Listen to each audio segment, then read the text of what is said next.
Boa noite, irmãos. Estamos acabando o livro de Atos, penúltimo capítulo hoje. Hoje tem bastante coisa. Atos capítulo 27. Saímos finalmente daqueles julgamentos, 3 julgamentos consecutivos do apóstolo Paulo. E agora nós vamos hoje basicamente falar mais da geografia do que de qualquer outra coisa, né? Porque o capítulo de hoje, embora ele é um pouquinho comprido, ele não tem tanta informação, né? É mais alguns detalhes técnicos que a gente vai vendo a respeito da natureza do tratamento que Paulo recebe, o moral que ele tem ou não tem em certas ocasiões para com os soldados que estão escoltando. Então o capítulo 27 vai tratar da viagem dele saindo lá de Cesareia, no local onde ele ficou preso por 2 anos, e vai ser levado, conduzido até Roma, só que nós sabemos que ele não chega lá, né? Porque o navio afunda antes. Beleza, meus irmãos? Então é isto. Atos, capítulo 27, o Rafa vai ler para nós. Pode ler o capítulo inteiro, tá, Rafa? Como se determinou que havíamos de navegar para a Itália, entregaram Paulo e alguns outros presos a um centurião por nome Júlio, da corte Augusta. E embarcando nós em um navio adramitino, partimos navegando pelos lugares da costa da Ásia, estando conosco Aristarco, macedônio de Tessalônica. E chegamos no dia seguinte a Sidom, e Júlio, tratando Paulo humanamente, lhe permitiu ir ver os amigos, para que cuidassem dele. E partindo dali fomos navegando abaixo de Chipre, porque os ventos eram contrários. E tendo atravessado o mar ao longo da Cilícia e Panfilha, chegamos a Mirra, na Lícia. Achando ali o centurião um navio de Alexandria, que navegava para a Itália, nos fez embarcar nele. E como por muitos dias navegássemos vagarosamente, havendo chegado apenas de fronte de Cnido, não nos permitindo o vento ir mais adiante, navegamos abaixo de Creta, junto de Salmona. E costeando-a, dificilmente chegamos a um lugar chamado Bons Portos, perto do qual estava a cidade de Laceia. Passado muito tempo, e sendo já perigosa a navegação, pois também o jejum já tinha passado, Paulo os admoestava, dizendo-lhes: varões, vejo que a navegação há de ser incômoda e com muito dano, não só para o navio e a carga, mas também para a nossa vida. Mas o centurião cria mais no piloto e no mestre do que no que dizia Paulo. E como aquele porto não era cômodo para invernar, os mais deles foram de parecer que se partisse dali para ver se podiam chegar a Fenice, que é um porto de Creta que olha para a banda do vento da África e do Coro, e invernar ali. E soprando o vento sul brandamente, lhes pareceu terem já o que desejavam, e fazendo-se de vela, foram de muito perto costeando Creta. Mas, não muito depois, deu nela um pé de vento chamado Euroaquilão. E sendo o navio arrebatado e não podendo navegar contra o vento, dando de mão a tudo, nos deixamos ir à toa. E correndo abaixo de uma pequena ilha chamada Cauda, apenas pudemos ganhar o batel. E levado este para cima, usaram de todos os meios, cingindo o navio e temendo darem a costa na Sirte. Amainadas as velas, assim foram à toa. Andando nós agitados por uma veemente tempestade, no dia seguinte, aliviaram o navio. E ao 3º dia, nós mesmo com as próprias mãos lançamos ao mar a armação do navio.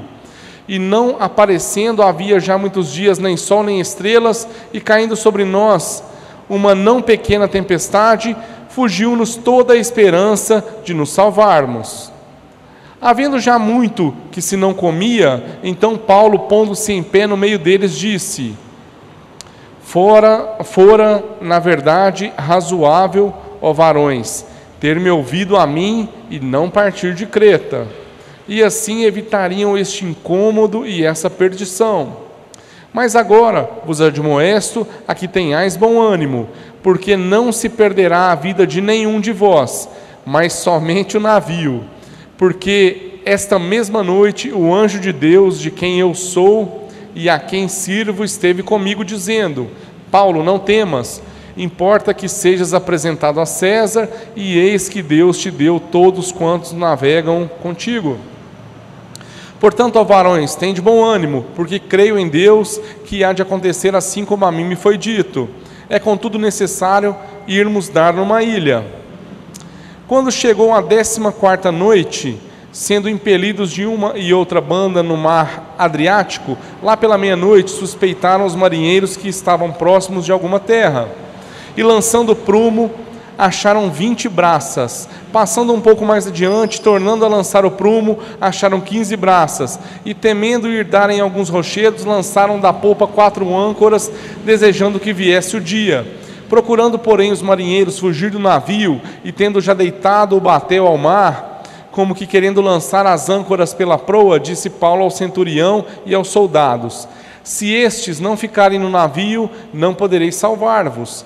Então os soldados cortaram os cabos do batel e o deixaram cair, e enquanto o dia vinha, Paulo exortava a todos a que comessem alguma coisa, dizendo: é já hoje o 14º dia que esperais e permaneceis sem comer, não havendo provado nada. Portanto, exorto-vos a que comais alguma coisa, pois é para a vossa saúde, porque nenhum cabelo cairá da cabeça de qualquer de vós.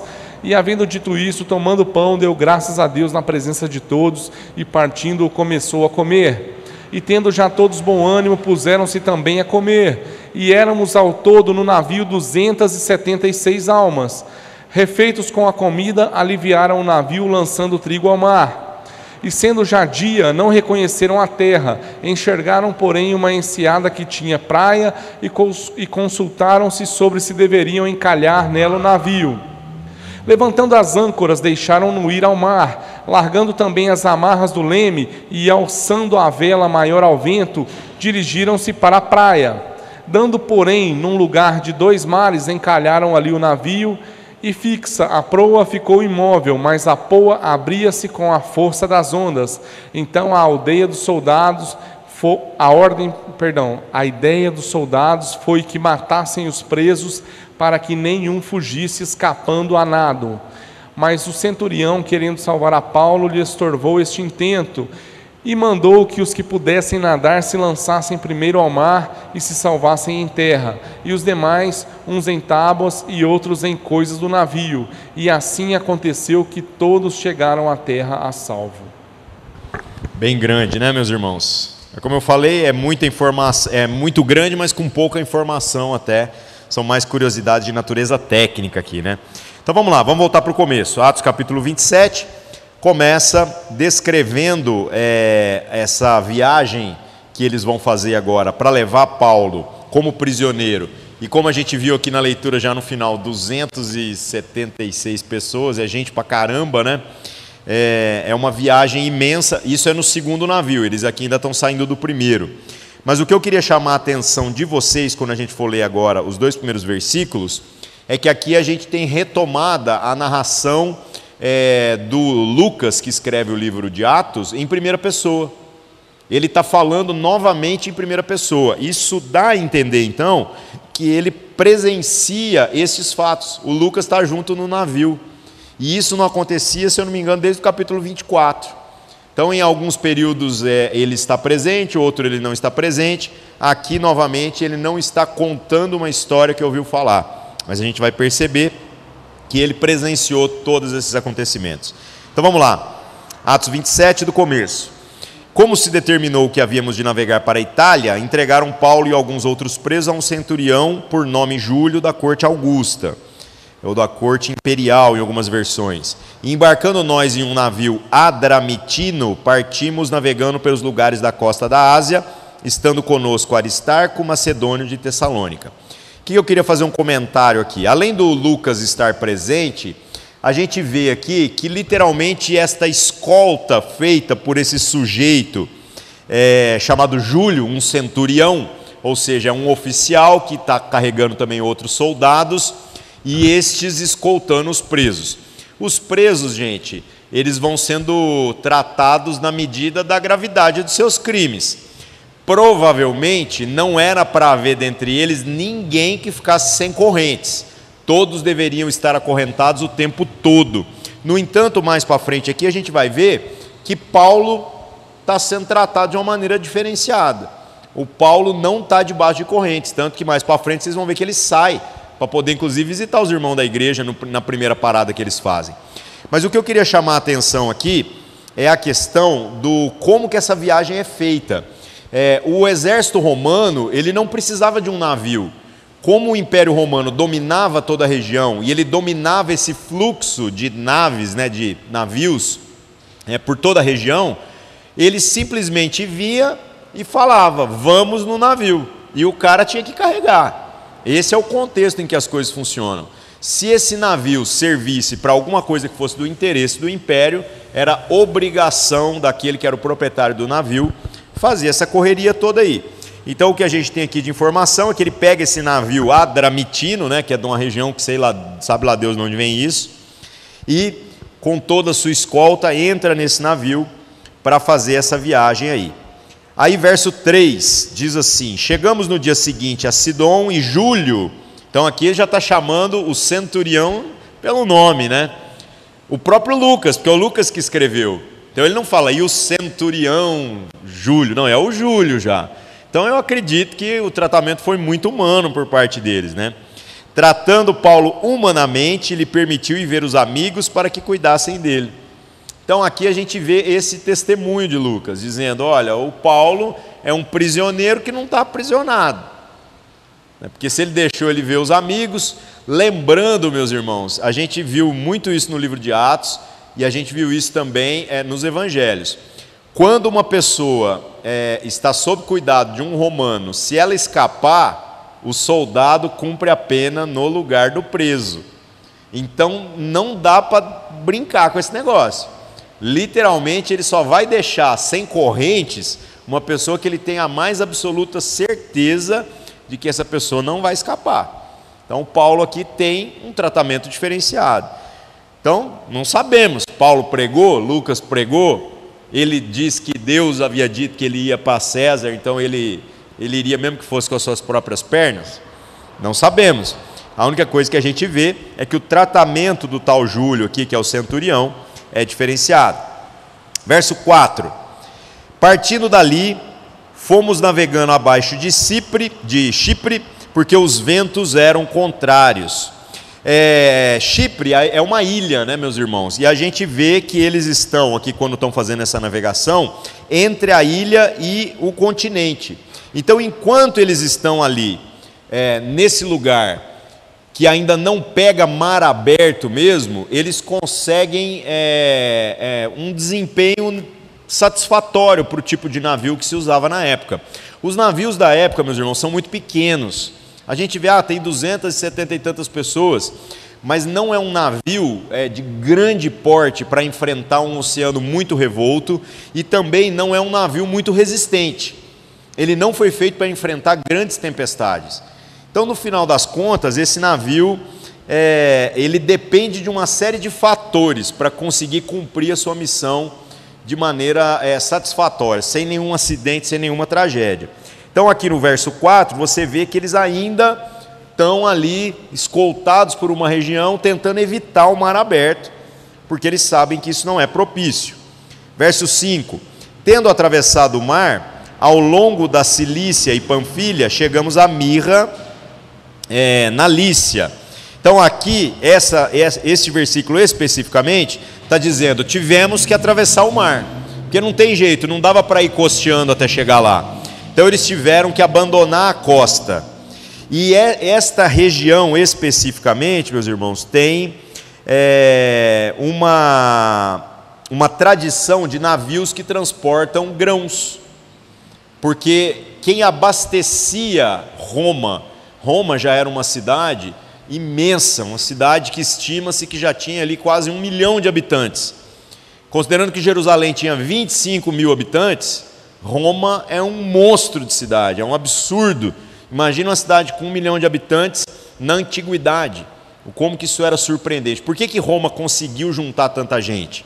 Eles tinham água, tinha esgoto, tá certo que a água e o esgoto era mais ou menos a mesma coisa. Quanto mais rico você era, mais para cima da água você morava. E depois que você pega o seu esgoto, você joga na água e que se dane os outros que vão ficando mais para baixo. Só que Roma, para ser viabilizada, eles conseguiram fazer aqueles aquedutos elevados e eles puxaram águas de até 100 quilômetros de distância. É um feito da engenharia isso. Então isso possibilitou que a cidade crescesse de uma forma muito diferente para a época. No entanto, Roma não é uma região ali na Itália que tem tradição de cultivo de alimentos. Mas como é a capital, o que eles fazem? Escoam isso como impostos de tudo quanto é lugar do mundo. E o lugar onde mais vinha grãos, principalmente trigo, para alimentar a cidade de Roma, era o Egito. Então, nesse lugar que eles já estão saindo ali, entrando naquele sul da Europa, pegando já a Ásia Menor, saindo, estão ali entre a África, a Europa e a Ásia, bem naquele pedaço ali. E naquele pedaço, quando eles estão ali navegando, ali há muitos navios que estão transitando, levando esse trigo, levando esses grãos, né? Verso 6. Achando ali o centurião um navio de Alexandria, que navegava para a Itália, nos fez embarcar nele. Então, mais uma vez, você está vendo que ele fala, nos fez. Então, Lucas está junto. Ele está descrevendo algo que ele presenciou. E ele diz que o centurião, pelo jeito, não tinha um plano todo traçado. Porque ele, chegando lá, nessa primeira parada, que era o destino do primeiro navio que eles pegaram, ele encontrou um outro navio que estava indo para o mesmo lugar que eles queriam ir, né? Provavelmente é um navio de grãos, que está carregando grãos não apenas para a própria viagem, mas também transportando uma carga muito pesada para levar até lá. E aí, saindo de Alexandria, vai levar eles até a Itália. Uma curiosidade, meus irmãos, é a citação da cidade de Alexandria. Alexandria recebe esse nome por conta de Alexandre o Grande, que é algum tempo atrás lá, né, antes de Cristo. E essa cidade, ela é uma cidade que tem um papel na história muito interessante, porque essa cidade depois, na decadência, um pouco antes da decadência do Império Romano, antes de virar o Império Bizantino, quando a gente tem o Constantino como imperador, ele muda o nome da cidade para Constantinopla. E uma coisa também interessante dessa cidade é que os núcleos da igreja que mais cresceram até o século IV, mais ou menos, se concentravam na Judéia, ali na região de Jerusalém, em Roma, por conta de que o evangelho chegou na capital do mundo na época, né? De uma maneira muito efetiva, até o próprio Constantino se converteu, mas o que eu acredito que foi um grande expoente do crescimento da igreja foi a cidade de Constantinopla, foi a própria Turquia. E a Turquia hoje é um país de maioria islâmica, cristão lá é minoria. É uma coisa muito estranha isso, né? Também porque depois mais para frente a gente tem as cruzadas e a gente tem a invasão dos mouros, né? Surge na história os muçulmanos e eles vão lá e tomam a cidade e acabam transformando ela no que virou hoje. Então, meus irmãos, essa cidade é uma cidade que tem uma história imensa. Se você vai visitar um lugar desse, você consegue pegar coisas de antes de Cristo, que tem a ver com a história da igreja primitiva depois de Cristo e que tem a ver depois até com as cruzadas e o que se tornou até hoje, né? Mas a Turquia teve esse papel. E então, dali eles saem e pegam esse navio indo para a Itália. Verso 7. Como por muitos dias navegássemos vagarosamente, havendo chegado apenas de frente a Cnido, né? Não nos permitindo o vento ir mais adiante, navegamos abaixo de Creta, junto de Salmone. Uma curiosidade aqui, meus irmãos, quando eles dizem navegamos vagarosamente e tudo mais, literalmente eles estão enfrentando uma certa oposição dos ventos. Os navios são todos à vela, né? Então depende ainda da ajuda dos ventos para conseguirem chegar até onde eles desejam. Verso 8, costeando-a dificilmente, chegamos a um lugar chamado Bons Portos, perto do qual estava a cidade de Lazéia. E passado muito tempo, e sendo já perigosa a navegação, pois também o jejum já tinha passado, Paulo os admoestava, dizendo-lhes: varões, vejo que a navegação há de ser incômoda, e com muito dano não só para o navio e a carga, mas também para as nossas vidas. Então, gente, a gente vê aqui agora essa crise que eles vão enfrentar, de tentando costear, chega nesse lugar chamado Bons Portos. Esse lugar era conhecido por ser um lugar péssimo para se passar o inverno, para se passar essa época do ano em que depois vai esfriar. E quando a gente pega o calendário do clima mesmo, de como funcionam os mares ali naquela região, é muito interessante. Havia uma tradição, inclusive há registros históricos dos romanos por conta disso, de que as datas mais perigosas para que alguém fizesse a viagem naquela região, saindo dali tentando chegar na Itália, é entre o dia 14 de setembro e o dia 11 de novembro, que é exatamente a mudança ali da estação, que aí vai entrar um inverno para valer. Então, o que acontece? Depois dessa data, do 11 de novembro, que oficialmente inicia o inverno naquela região, não se navega mais. Não tem como. Fica fechado até terminar a estação. Fica mais de 3 meses sem passar navio nenhum. O problema é que eles estavam muito próximos dessa data. E por que a gente sabe disso? Porque o próprio texto diz, né, que Paulo vira para as pessoas que estão no navio e fala assim: olha, vamos entregar o jejum. E que jejum ele está falando? Ele se refere ao jejum do dia da expiação. O jejum do dia da expiação, segundo a lei dos judeus, né, ele sempre cai ou no final de setembro ou no começo de outubro. Então você vai vendo que toda essa descrição da navegação e dos problemas que eles estão enfrentando são típicas da época em que eles estão fazendo essa viagem, né? Mas a ordem dada é a ordem que tem que ser cumprida. Então o centurião catou os caras e está lá, está saindo para fazer a viagem. No verso 10 em diante aqui, a gente começa a ver também uma outra curiosidade, né, que enche a cabeça da gente às vezes de dúvidas, né? O verso 10, a gente vê o apóstolo Paulo dizendo: varões, vejo que a navegação há de ser incômoda e com muito dano, não só para o navio e para a carga, mas também para as nossas vidas. Aí você pensa, do que Paulo está falando? E, gente, Paulo, segundo a própria Escritura, é um cara experiente nesse negócio de viagem. Se você cruzar tudo que ele está dizendo aqui com 2 Coríntios, capítulo 11, verso 25, lá ele diz que sofreu 3 naufrágios. Então nós sabemos que esse é um deles. Agora, quando foram os outros 2, se aqui ele já está sendo preso, já que ele já está terminando a carreira dele. Então há outros 2 naufrágios que ele passou que não estão descritos em lugar nenhum. Mas ele conta isso, que ele passou por 3 naufrágios. Então ele é um cara que, de tudo, além de ter o Espírito Santo falando, além de ter uns anjos trazendo umas revelações lá, de tudo, esse cara de olhar o negócio fala assim: olha, melhor não, hein? Mas, o que aconteceu? Verso 11, o centurião cria mais no piloto e no mestre no que dizia Paulo. Então, embora Paulo deu a sua opinião, o centurião, o que acontece? Ele prefere ouvir o mestre, ele prefere ouvir o capitão e ouvir o mestre, que seria o dono do navio. Gente, um navio é muito dinheiro envolvido. E a mercadoria que está sendo carregada é muito dinheiro envolvido. Então isso não é um negócio assim que dá para o cara arriscar, não dá para o cara sacrificar. Com certeza o centurião, ao dar ouvidos ao capitão e ao dono do navio, ele está sendo prudente também. Ele fala: pô, mas o que o Paulo, o que esse cara vai entender de navio? Ele não é marinheiro. Se esses caras estão dizendo que o mais seguro é encarar ainda a navegação, do que ficar nesse porto que todo mundo sabe que é ruim mesmo, que a hora que chega o inverno lá é terrível, então vou na dica deles, né?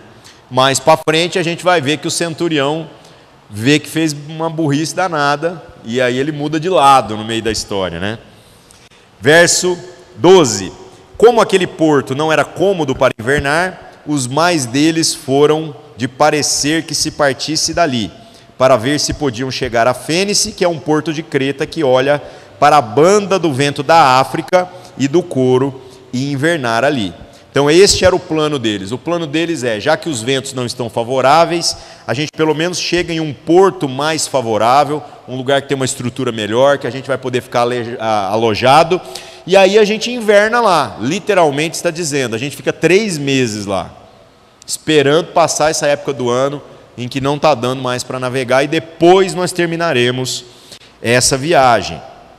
Essa é a ideia, essa é a intenção dele aqui, né? Uma coisa curiosa é que você vê que eles reúnem como se fosse um conselho ali dentre todos os marinheiros experientes. Então é o dono do navio, o capitão e também esse centurião, e quem mais ali poderia ter algum tipo de experiência. Então era muito conselho bom, né, gente? Todo mundo ali tinha razão, mas deu errado. Verso 13: soprando o sul brandamente, lhes pareceu terem já o que desejavam, e fazendo-se de vela, foram de muito perto costeando Creta. Mas não muito depois, deu nela um pé de vento chamado Euro-Aquilão. Então vamos lá, vamos por partes aqui. Então saíram de viagem, o vento estava bom, o mar estava tranquilo, conseguiram ir costeando a região de Creta novamente. Só que aí o que aconteceu? Aconteceu que veio esse pé de vento, né? Veio um tufão, um vento muito forte, que de repente agora fez com que eles perdessem o controle novamente. A palavra Euro-Aquilão, meus irmãos, ela é uma mistura, né? Eles falam que é uma palavra híbrida, misturando uma parte grega e uma parte latina. Isso poderia ter sido traduzido de uma maneira mais simples, né? Coisas que a nossa tradição conservou e que não quer dizer nada. Então, Euro-Aquilão basicamente é o vento nordeste. É o vento que está vindo do norte e do leste. Né? O vento nordeste, nada mais do que isso, né? Verso 15: e sendo o navio arrebatado e não podendo navegar contra o vento, dando de mão a tudo, nos deixamos ir à toa, e correndo abaixo de uma pequena ilha chamada Clauda, apenas pudemos ganhar o batel. Então vamos por partes aqui também. O que acontece aqui nessa situação? O vento está tão forte que eles têm medo do navio tombar, eles têm medo das velas se rasgarem, eles têm medo do navio tomar uma velocidade tamanha que ele possa se quebrar. Porque, como eu falei, o navio não é uma grande construção de engenharia nessa época aqui não, né, gente? Nós estamos falando há 2000 anos atrás. Então, o que eles fizeram no final das contas? Baixaram as velas e ficaram à toa. É daí que vem a expressão. O que é o à toa? Fica de boa. Deixa que o mar vai levando, porque ficar tentando manobrar esse navio agora, nessa condição, vai dar errado. Então, por fim, ficaram à toa. E o verso 16 diz, né, que a única coisa que eles conseguiram aqui foi ganhar o batel. Aí são muitas nomenclaturas que às vezes não fazem parte do nosso dia a dia. O que é o batel, gente? O navio, ele anda com um barquinho que eles usam para fazer embarque e desembarque, né? Quando a gente vê navios modernos, o barquinho fica pendurado, fica do lado do navio, né? Mas como eu falei, esse navio ele não é tão grande assim. Então o que eles faziam? Esse barquinho fica pendurado, fica solto no mar, amarrado por uma corda. Agora, como o vento estava muito e estava empurrando eles perceberam que o barquinho ia encher d'água, eles iam perder o barquinho.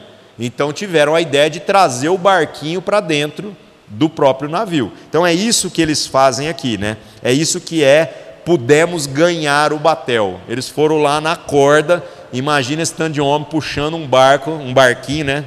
Uma canoa, né? No braço, para não perdê-lo, certo? Verso 17: e levado este para cima, usaram de todos os meios, cingindo o navio, e temendo darem à costa de Sirte, amainadas as velas, assim foram à toa. Então levaram o barquinho para cima, e aí eles cingiram o navio. O que é cingir, gente? Cingir é amarrar. Vocês imaginam o tanto que eles estavam desesperados de ver a estrutura do navio balançar, que eles começaram a pegar cordas e amarrar o navio.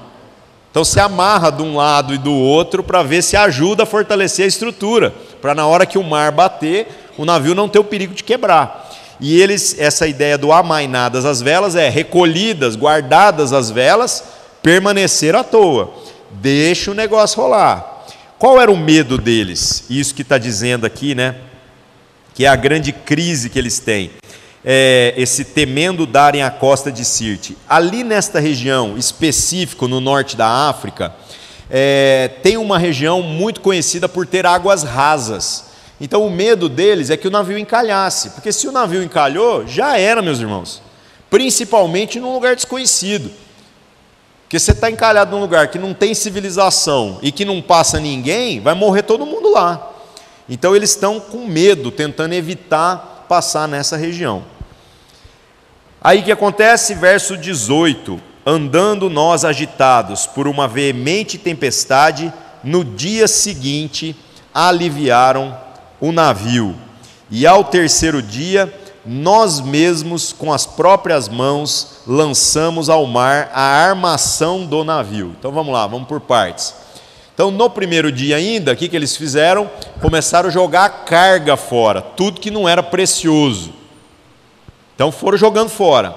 No dia seguinte, até o Lucas está dizendo, nós mesmos com as próprias mãos lançamos ao mar a armação do navio. O que é a armação do navio? A armação são coisas usadas para manutenção do navio e na própria navegação. Por exemplo, corda sobressalente, vela sobressalente, tudo que era sobressalente, joga fora. Precisamos aliviar o peso do navio, porque eles estão com medo do navio quebrar. A única coisa que eles não jogaram fora, gente, é comida. Porque se ficar sem comida, aí dançou mesmo, né? Comida e água não tem jeito, tem que ter estoque. Mas como o navio provavelmente está transportando trigo dali para Roma, então o que mais tem lá é comida, né? Eles jogaram o excedente, foram jogando tudo fora. Só que o negócio vai piorando, vai complicando. Verso 20: não aparecendo havia já muitos dias nem sol nem estrelas, e caindo sobre nós uma não pequena tempestade, fugiu-nos toda a esperança de nos salvarmos. E é legal que agora é o Lucas que está falando aqui, mas o Paulo falou, né, que está tudo certo, mas está dizendo aqui que o sentimento de quem estava lá foi de que, rapaz, dançamos mesmo, não vai ter jeito não. E por que eles passam por essa crise, né? Gente, a navegação nesta época depende do sol e das estrelas. Então, como o tempo está totalmente coberto, que eles não sabem mais, né, se é dia, se é noite, sem ver sol, sem ver estrela, literalmente eles estão perdidos. E eles estão já há muito tempo andando ali, eles já não sabem quanto tempo, qual a distância que eles conseguiram percorrer, porque eles estão à toa. Está solto o navio e o mar leva para o lado que quer. E, gente, como eles não estão mais na costa, para todo lado que você olha é água. Então pensa, você fala assim, não, pelo menos nós estamos indo para o norte. Nem isso você não sabe. Você não sabe nada. Que situação desesperadora, né? Então eu entendo que é normal. O próprio Lucas aqui, mesmo estando com o Paulo ali do lado, cheio dos anjos falando com ele, mas ainda assim, desesperado, né? Quem não ficaria desesperado? Verso 21: e havendo já muito que não se comia, então Paulo, pondo-se em pé no meio deles, disse: fora na verdade razoável, ó varões, ter me ouvido a mim, e não partir de Creta, e assim evitariam este incômodo e esta perdição. Que crente chato que é o Paulo, né, gente? Ele literalmente está virando e falando assim, eu avisei, hein? Eu não falei para vocês que ia dar errado, né? Muito ruim, né, gente? Eu já ia ganhar uma antipatia de Paulo aqui, né? Não seja essa pessoa, tá? Mas ele tinha razão mesmo, né? O ruim é isso. Verso 22: mas agora vos admoesto a que tenhais bom ânimo. Nossa, um palestrante motivacional no meio de uma situação difícil, né? Porque não se perderá a vida de nenhum de vós, mas somente o navio. Eu acho que o capitão e principalmente o mestre, que é o dono do navio, não deve ter achado bom também essa notícia desse jeito, né? Ele ainda queria salvar alguma coisa, porque, gente, um navio, pelo valor monetário que isso representava, era a vida do cara, né? Mas, fazer o quê, né? Melhor ficar vivo. Verso 23: porque esta mesma noite, o anjo de Deus, de quem eu sou e a quem eu sirvo, esteve comigo, dizendo: Paulo, não temas, importa que sejas apresentado a César, e eis que Deus te deu todos quanto quantos navegam contigo. Portanto, ó varões, tende bom ânimo, porque creio em Deus que há de acontecer assim como a mim me foi dito. É contudo necessário irmos dar numa ilha. Então, meus irmãos, Paulo aqui trouxe toda essa notícia, falando, um anjo apareceu para mim essa noite, disse que está tudo certo, nós vamos só perder tudo. Fora isso, não vai morrer ninguém. Ousada a afirmação, né? Não sei se alguém ficou muito tranquilo com esse negócio, não. O que eu queria chamar a atenção aqui? O posicionamento, gente, do Júlio, o centurião romano. Porque agora, para zelar pelos interesses de Roma, ele pode inclusive fazer com que as suas ordens se sobreponham à do capitão, à do dono do navio. O interesse do império sempre vem primeiro, né? Então ele concordou lá atrás com o capitão e com o dono do navio com relação a sair de viagem. Mas agora, se Paulo está dizendo que eles devem pegar o navio e ir em direção a uma ilha, entendeu? Se chegar na hora H, o capitão fala, e o dono do navio falar não, mas o Júlio falar vai, a ordem dele se sobrepõe, né? E o que eu acho legal nessa narrativa que a gente vai percebendo? Como que o Júlio está convertendo ao Paulo aqui, né? Que ele não deu ouvidos lá atrás, embora ele já tratou o Paulo com humanidade, deixou ele visitar os irmãos da igreja, mas a gente vai ver que parece que a palavra de Paulo vai ganhando força à medida em que as coisas todas vão acontecendo, né? Verso 27. Quando chegou a 14ª noite, gente, 14 dias nessa tempestade. Pensa esse negócio. 14 dias. Você sabe a diferença de dia e de noite, mas você não tem direito nem à posição do sol, nem das estrelas, para poder saber direção. Então, 14 dias de tempestade. Então, quando chegou a 14ª noite, sendo impelidos de uma e de outra banda no mar Adriático, lá pela meia-noite, suspeitaram os marinheiros que estavam próximos de alguma terra. Por quê? Porque provavelmente ouviam algum barulho, talvez ondas quebrando muito longe, estava tudo nublado, não dava para ver nada, né? Uma situação muito complicada. Vamos lá, verso 28. E lançando o prumo, acharam 20 braças, e passando um pouco mais adiante, tornando a lançar o prumo, acharam 15 braças. Então, gente, eles tinham, igual um prumo de pedreiro mesmo, é um pezinho, né? Amarrado com a corda, que eles lançavam no mar para tentar medir a profundidade. Então, pela profundidade, eles sabem se eles estão indo para um lugar mais raso ou para um lugar mais profundo. Então, como a medida, cada vez que eles estão medindo, o negócio está ficando mais raso, então há uma esperança. Estamos ouvindo um barulho que parece talvez uma praia muito distante, que ainda não dá para ver, porque está tudo no meio da tempestade, mas a profundidade está diminuindo. Então, a gente deve estar chegando em alguma praia. Verso 30. Procurando, porém, os marinheiros fugir do navio e tendo já deitado o batel ao mar, como que querendo lançar as âncoras pela proa, disse Paulo ao centurião e aos soldados: se estes não ficarem no navio, não poderei salvar-vos. E então os soldados cortaram os cabos do batel e o deixaram cair. Então olha o que aconteceu. Alguns marinheiros ali, vendo a situação, qual era o medo deles? Está ficando raso, está ficando cada vez mais raso. E se esse navio, ao invés de chegar numa praia, ele chegar num monte de pedra, e o mar literalmente pegar o navio e jogar na pedra, morre todo mundo. Então, para tentar fugir dessa situação, eles pegaram o batel, aquela canoa que estava dentro do barco agora, e desceram ela pelo fundo do navio. E qual era o plano deles? Não, vamos ali dar uma ajeitada nas âncoras, tal. Só que o plano deles era descer pela corda, pegar o barquinho e vazar fora, largar a galera para lá.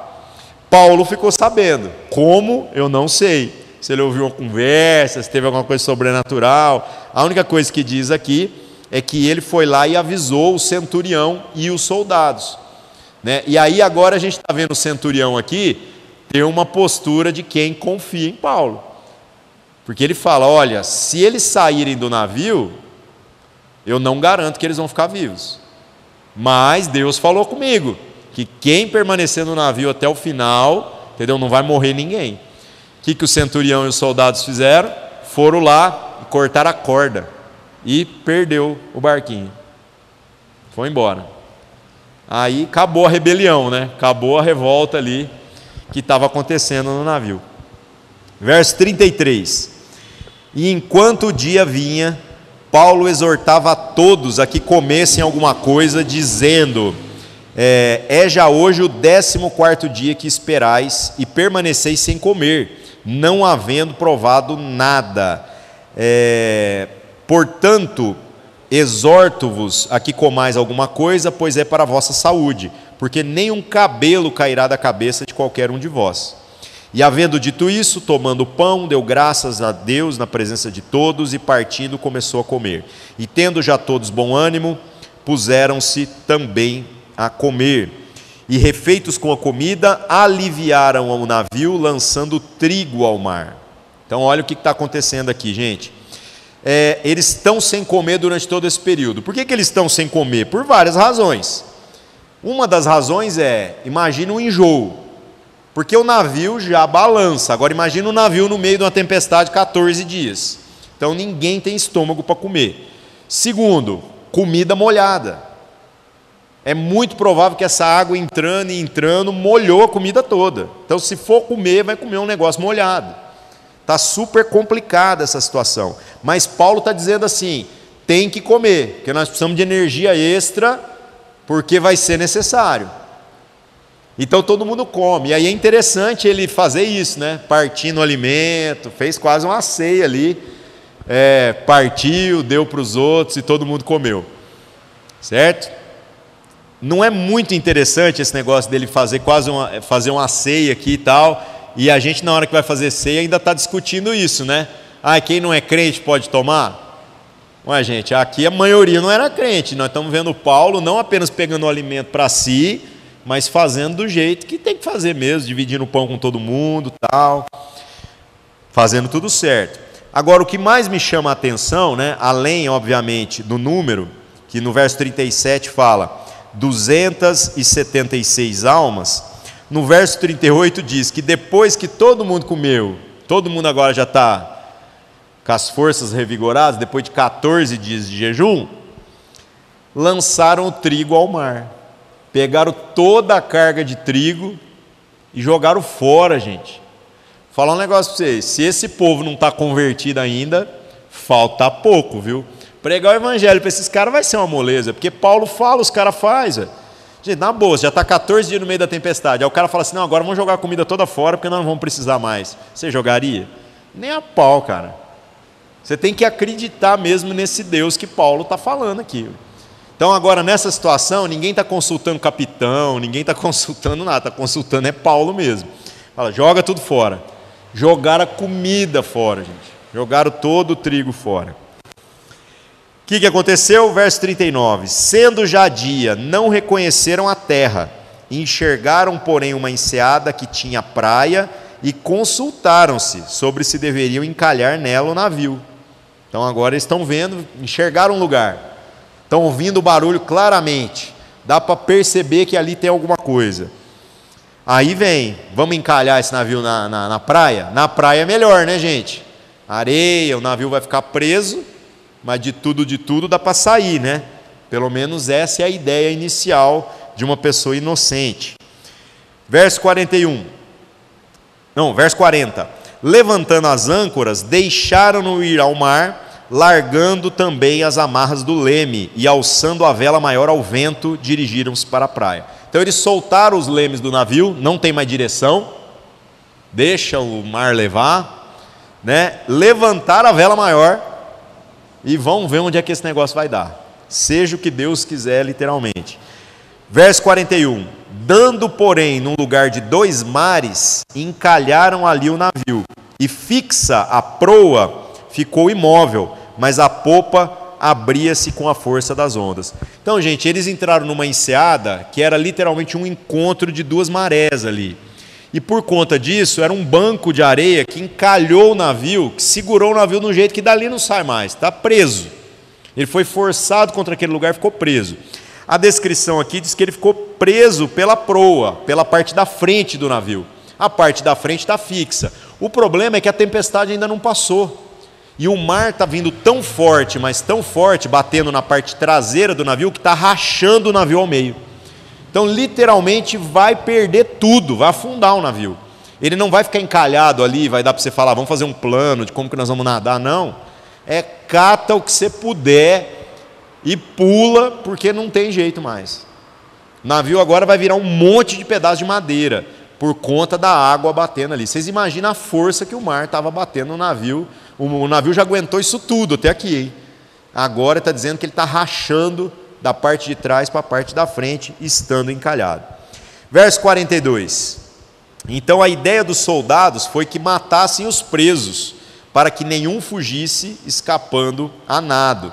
Gente, essa ideia aqui não é uma ideia estranha também. Lembra que eu falei que o soldado responde por aqueles que estão sob o seu cuidado? Num caso de uma contingência, tipo um naufrágio, é natural. Antes de todo mundo pular no mar, já mata os presos tudo, e aí é garantido que não fugiu ninguém. Então isso aqui que foi proposto, gente, é absolutamente comum na cultura dos romanos. O que tinha que ser feito é isso, porque se foge algum preso aí, vai ser cobrado do centurião. Aí é o que eu digo, esse centurião converteu, gente, porque olha o verso 43, né? Mas o centurião, querendo salvar a Paulo, lhe estorvou esse intento e mandou que os que pudessem nadar se lançassem primeiro ao mar e se salvassem em terra, e os demais, uns em tábuas e outros em coisas do navio. E assim aconteceu que todos chegaram à terra salvos. Muito legal, né? Agora, na boa, gente, chegou todo mundo salvo, certo? Num lugar que só no próximo capítulo agora que nós vamos ver onde é esse lugar. Mas não é um lugar onde eles estão no meio do povo deles. Estão num lugar estranho. Vão ver ainda como é que a situação vai acontecer. Você fugia? Na boa, aqui acho que ninguém fugia mais não, gente. Todo mundo virava e falava assim, eu vou ficar perto do homem de Deus. Porque viver ou morrer agora virou um detalhe. Agora, tá perto desse cara aí que tem os moral com Deus, tá provado que faz uma diferença imensa. Os caras que estavam pensando em fugir do navio usando o barquinho, eu tenho certeza que agora eles ficam assim, onde esse cara for, eu vou junto. Então a gente vai vendo alguns elementos, né, algumas coisas que vão acontecendo aqui, que muda completamente, né, a relação da vida das pessoas. E o que me chama a atenção disso daqui é que eu acho que às vezes na nossa caminhada como cristãos, como igreja, a galera tem uma obsessão, né, com a questão da pregação do evangelho de maneira muito intencional, dizendo assim, não, a gente precisa ir lá e bater na porta, falar, vim falar de Jesus para você, não, você precisa de Jesus e não sei o que lá. E a vida dos apóstolos, principalmente do apóstolo Paulo, gente, a gente vai vendo como que ele vive no meio das pessoas, e todas as situações, quer elas sejam favoráveis ou desfavoráveis, Deus usa para que ele seja um testemunho vivo da graça de Deus no meio do povo. Gente, o que o Paulo tem que pregar para esse povo?